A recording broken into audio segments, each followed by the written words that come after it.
Welcome to the Ripple Effect Martial Arts Podcast.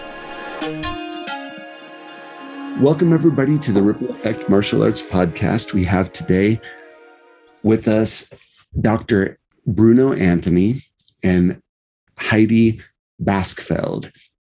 They are both involved in the Partners for Children's Mental Health here in Colorado, and we are going to be talking about children's mental health. It's a subject that's really important to parents, really important to kids, even though they might not realize it yet. And I'm really excited to talk about what kind of struggles and challenges kids are going through and how parents can help and respond. So welcome you both. Thank you so much for taking the time.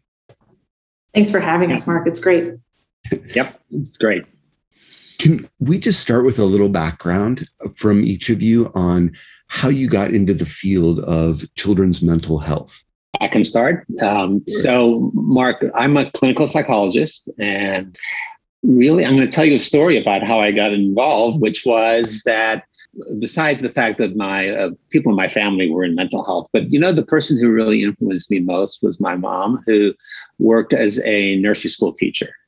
And during high school and college, I sometimes worked with her in the nursery school. And what was really imparted to me by her and by working with those kids was how important not only learning, reading and writing and arithmetic was, but also building a really strong social and emotional background to take kids through adulthood. And she taught me a lot. So I still think back and think how great that was. But from then on, I really became interested in kids. I studied developmental psychology as an undergraduate, then went through the usual graduate school in developmental psychology and clinical psychology, doing a lot of research. I was really interested in understanding, to begin with, difficulties kids were experiencing, particularly in the areas of attention and focusing and overactivity. And then continued to get my clinical degrees, and because I like not only to do research, but to work with kids and try to help them. And then, when I started working within university settings and within clinics, what really struck me was that we pay a lot of attention to try to develop really good interventions and work with children, but we pay less attention to the families that support them.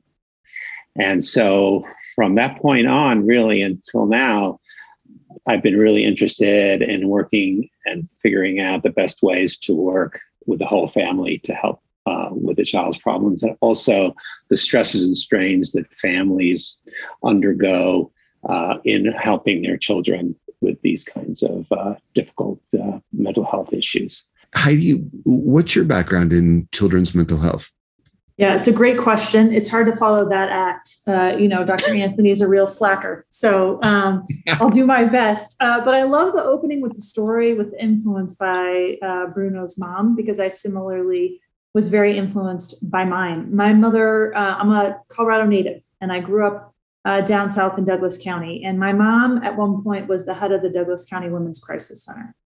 And the stories that she would bring home about the devastating situations that these women and their children had been living in, and what was going to be required to support them and create any kind of different trajectory, influenced me deeply. After college, I went to law school. And after law school, I went to work for Colorado State Protection and Advocacy Agency for people with disabilities. And I had the opportunity to focus primarily on kids, and very specifically kids with mental health issues. And where I spent so much of my time was not just ensuring that kids with mental health issues got the services that they needed, but that they weren't being harmed in the way that adults were trying to manage their mental health issues. And very specifically, people like student resource officers who were being called into classrooms when kids were misbehaving and really creating profoundly negative impacts for these kids. And then over time, I found myself here, both at Children's Hospital and with the Partners for Children's Mental Health, continuing to advance systems change work how do we really create a system of positive mental health care for children and youth in the state? So that's how I got here. As a martial arts school, we're really involved in self-defense, right? So if someone attacks you, here are some specific moves you can make to repel an attack, to defend yourself. But the greater mission is really to create the systemic change where these kind of attacks don't happen. And I'm really interested in how the issues with mental health for kids arise, or how parents can identify them, rather than saying, well, be more positive, be more confident, something like that. Get through this. What are we not recognizing when it comes to children's mental health? It's a really great question. It's something that we always are struggling with, is how to do early identification of problems. And the reason that you want to do that is if you get kids and identify them early, then your interventions tend to be more effective. So how do you go about doing that, though? So the first thing you want to do is educate folks, right? So you want to put out as much information you can, which is in a way that parents and teachers and others who deal with kids all the time understand what is reasonable behaviors and emotions that kids are always displaying and struggling with, versus those that are more intense and maybe signaling more difficult problems that they're dealing with. And so there's what we want to do is we want to work very solidly with schools, but also with pediatric practices, so that we can start doing early screening for kids, because there are now methods to do that. We can have parents fill out forms, or we can have the pediatrician or the teacher fill out forms, or even the child themselves, to get at whether this problem reaches the threshold or really where we need to do something about it significantly, or can we just be giving good advice to parents or teachers. That process is how we need to move towards really identifying those problems early on, so that we can make a difference.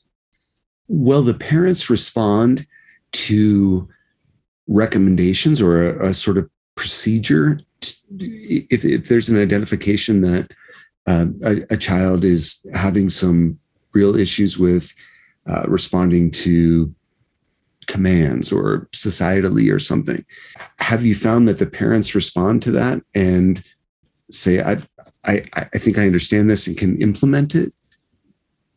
One of the things that stands in the way of that is the continuing sort of stigma around mental health, where parents feel, I'm going to use the term embarrassed at times, that their child is acting like this, and that if they're given a diagnosis, or if they are singled out as having a problem, what does that say about me as a parent? And I don't want my child to be labeled. Those kinds of things are things that are reasonable and difficult things for parents to deal with. And so one of the first things that I always do, and this is when I was saying that we need to pay, I felt like we needed to pay more attention to parents in some ways than we had been doing. So we need to work with them around understanding what mental health issues are, and that we can do something about it. And it takes it's a process, and it's a discussion. And some parents are resistant to begin with, which is reasonable at times. But if you can work respectfully with them, listen to their point of view, then you can engage them as partners and collaborators in helping their children. And same thing with teachers. So it's a really good question. It's often, I think people expect parents to be immediately on board. Not always. They might, something that you said, Heidi, that parents can be unwittingly harmful in the development of their kids' confidence. What are some examples of that you've seen, or what are parents not seeing that their kids are struggling with that they may respond to more positively? Sure. Well, I think, just building off of what Dr. Anthony was already saying, there are so often circumstances where parents are living with their own mental health challenges, and they themselves haven't been supported in having those mental health needs addressed. And so the extent to which they are carrying their own unmet needs, and those are then being projected onto their children, I think is probably even more common than we know, right? Generations have sort of their generational approaches to mental health. And, prior to the generations that we're now living in and helping raise, the mental health messages tended to sound things like, you need to just suck it up. Or if it seemed sort of really serious, we need to put that away in a space where no one else sees it and hands it off into other professional spaces to handle. So this notion that people get to be very open about what's going on with their mental health, to have their needs met, to then address those of their children is new for our society. We're really only just now, I think, building in practices in all of the different places that need to exist to be able to eradicate sort of generational harms that have been handed down from one generation to the next, and not even intentional. And so to the extent that parents, when children present with concerns, the extent to which they haven't been given tools to recognize, one, that those are legitimate.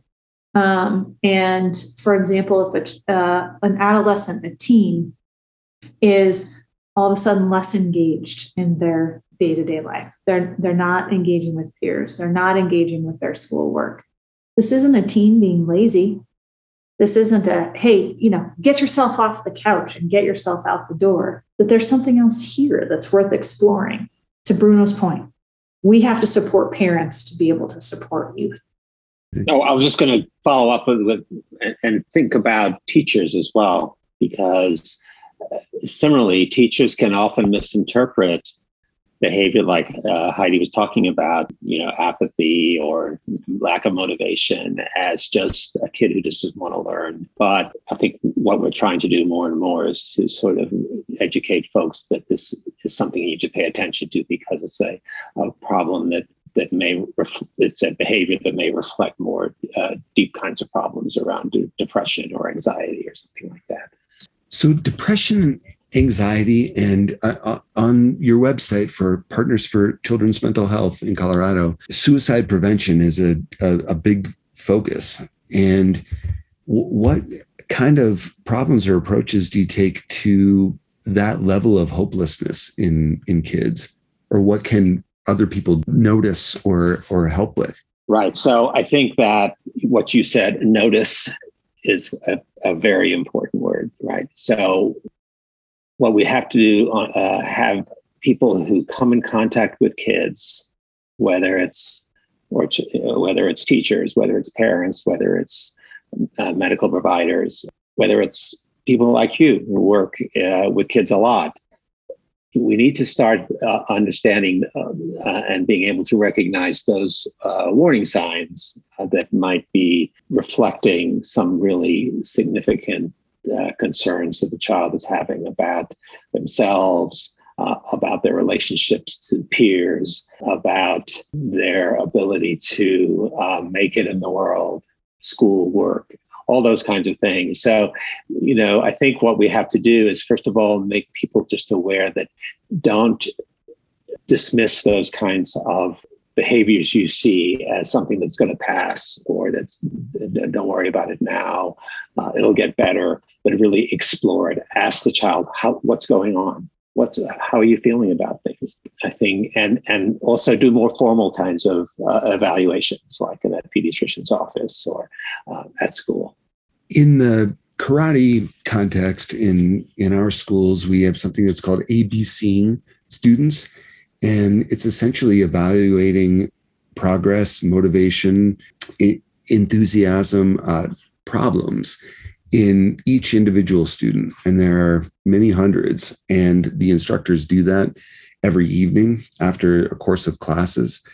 And these are the kinds of things that they're looking at. Why is the student distracted? Why are the parents not present during the class? Or, what kind of interventions do we need to make so that the student rises from a C to a B, from a B to an A, and is engaged with their learning? And is that something that you see in the public schools, or that you advise teachers on? Is there any kind of methodology there for evaluating kids' mental state or emotional state? In schools, first of all, schools are in a crisis right now and are dealing with so many things, and that it's sometimes hard for them to focus as much as they have in the past, actually, on children's behavior, on their emotions and things like that. It's really has been a difficult time over the last 2 years.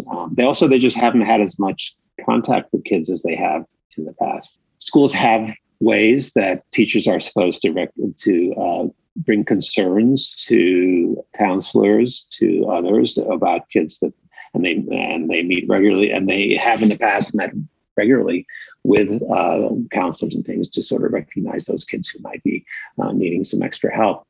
I have to tell you that there's a lack of those professionals in the schools right now. I was in one of my patients in a large high school with 3,000 kids, and they have 2 counselors for 3,000 kids. But there are ways to recognize like behaviors by doing observations in the classroom by the counselors, by getting input from parents and things. That the structures are there to do that in schools. It's just really hard to do it right now.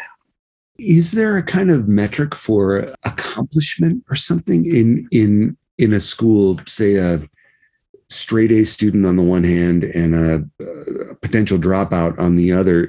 Are counselors on the lookout for that, or what is their metric for evaluating who needs help?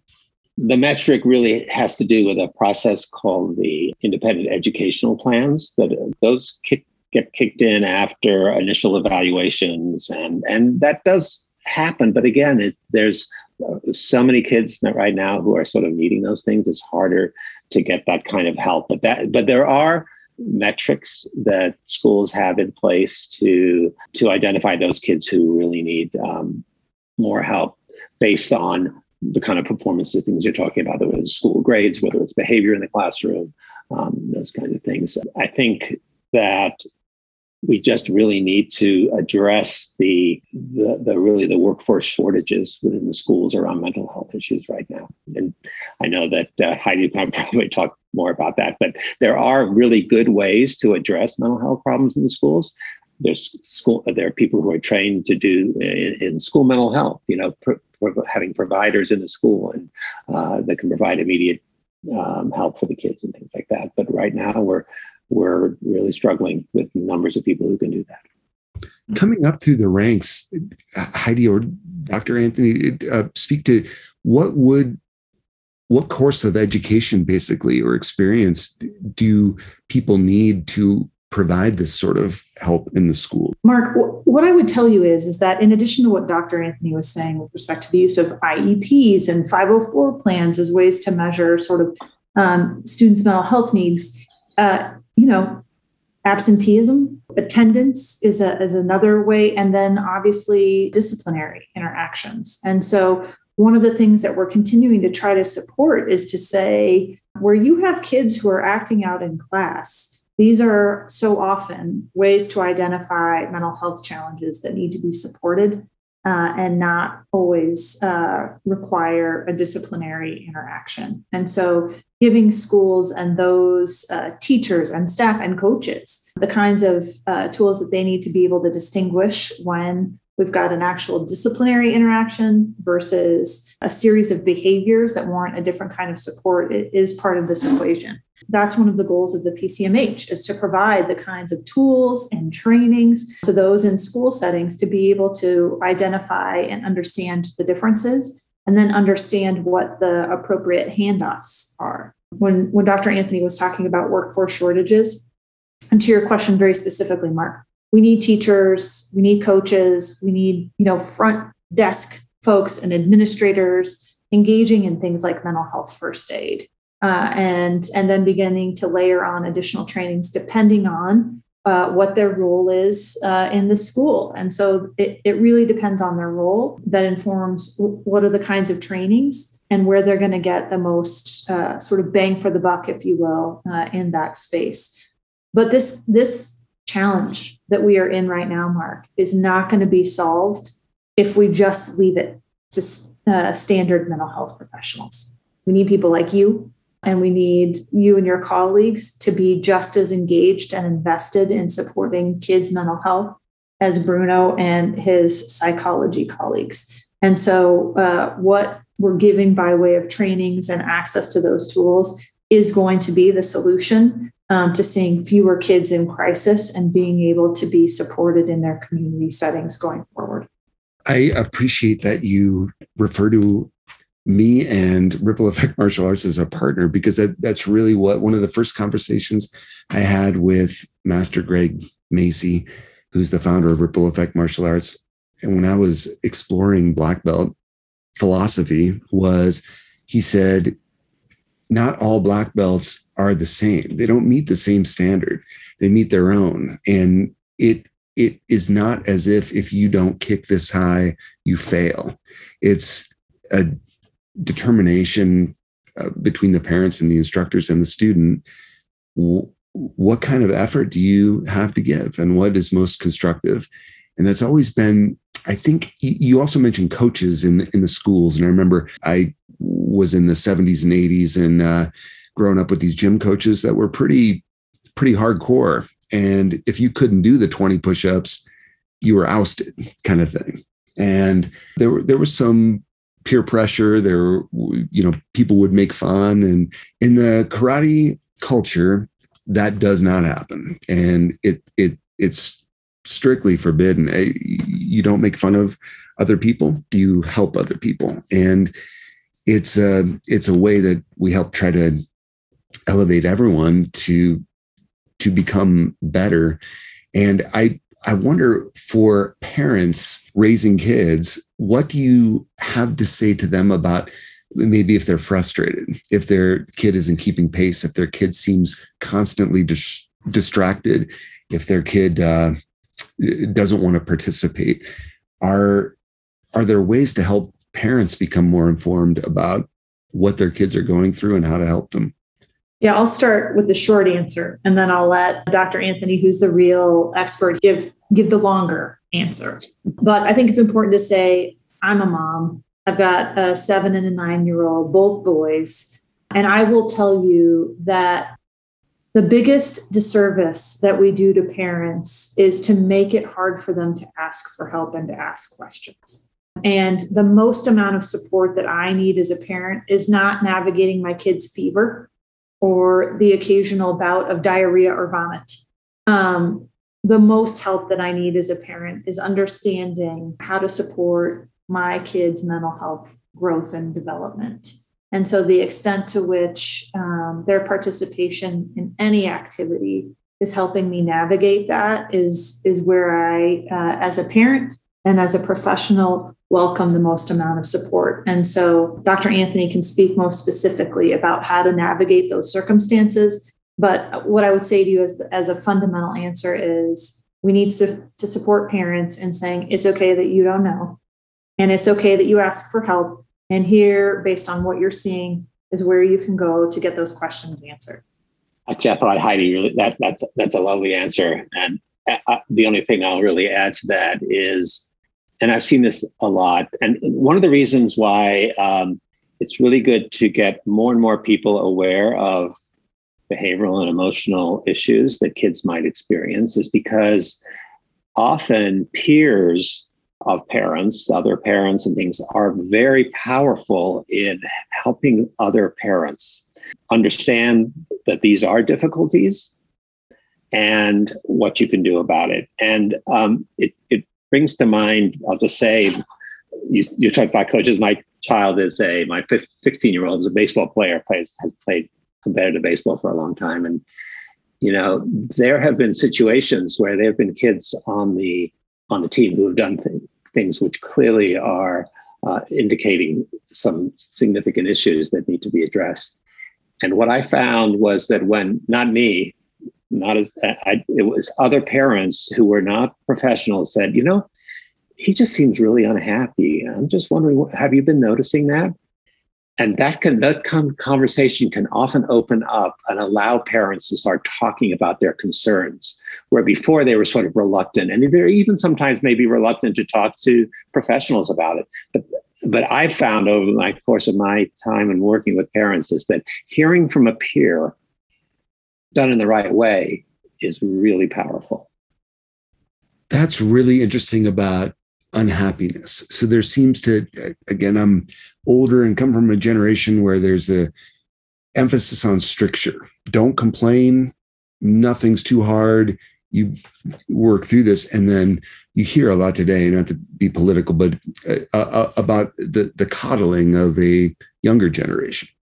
There are these extremes. Recognizing unhappiness, is that a first kind of step for a parent? And where do they go from there? So what you want to sort of give the message to parents is just listen, ask open-ended questions, say, how things going? And then just listen and say, and if they don't want to, the child doesn't want to speak right at that moment, say, well, we'll get back to this later, or I'm ready to hear anytime you want to talk about this. It's great because, too often the sort of direct yes, no kind of questions to, especially teenagers, just doesn't work. Right. You have to give them the opportunities to just talk when you're driving them somewhere, just have conversations saying, just how things are going in the school and you can start with conversations about other kids. Right. And sometimes that leads to talking about themselves, but it's a kind of a little bit of an art to do that, but easy to learn. And unhappiness is something that is often neglected, has been in the past. Sadness is hard sometimes to recognize as a problem. It's not always a problem, but it can often be hard to recognize. Anxiety is the same thing. It's sometimes hard to recognize. And, right now in this country, 20 to 30% of kids have suffered significant anxiety or depressive episodes. And that's increasing over time because of pressures and other things that are going on in the world. We just need to be able to give them the chance to talk about it. And I'm just going to jump in here too a little bit, Mark, to say we're not going to solve things perfectly, like generations of not addressing well-being perfectly in one generation. And so when you're talking about having been raised in this, very structured, we don't talk about that, figure it out, you're going to be fine, stand up and dust it off, to, over coddling, we're not going to get a perfect right out of the gate. It is going to take us some time to figure out what is the right balance between addressing structure and addressing emotion in a way that best supports sort of this comprehensive approach to well-being with our kids. And I think that's the other part of this too, is to give ourselves the space and grace to mess up and know that, we're not going to be perfect in how we approach it every now and again. I know as in my own experiences as a parent and trying to give space to recognize emotions. I've been manipulated. I've totally been manipulated by my 7 and 9-year-old. And I'd rather err on that side and then work my way through that with support from places that I get it than not address it at all. And so I think that's another piece of this message too, to parents and those who interact with youth is we're not going to solve and have this down exactly right. And then the other thing I would say is get off your phones. Adults send very loud messages to the children in our lives when we don't make space for them because we're too busy on our phones and on our screens and that we're not authentically engaging with them. And so this is just as much of how are we modeling positive behavior for our kids by making that space for them. That is really interesting. I think two things there. When you said you want to err on the side of your kids' expression versus your ideals or something, I struggle with that too. I'm the father of 2, and one's a teenager and one's in 1st grade. And I Not that I think that I have everything figured out or I know exactly what's right, but I think you can't do this because it's going to conflict or it's going to cause a calamity or something. And opening up to, well, calamity for me might not mean the same thing as these young kids. That's a hard thing for me as a parent. Certainly I extrapolate and think for a lot of parents, but you're saying that you believe as a professional as well as a mother that the expression of kids or failure is important.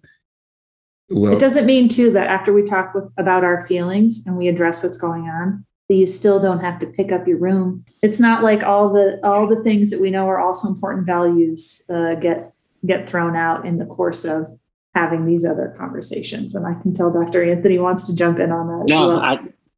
I think you're absolutely right. I'm just thinking of my own 16-year-old whose room I would not want to walk into right now. So.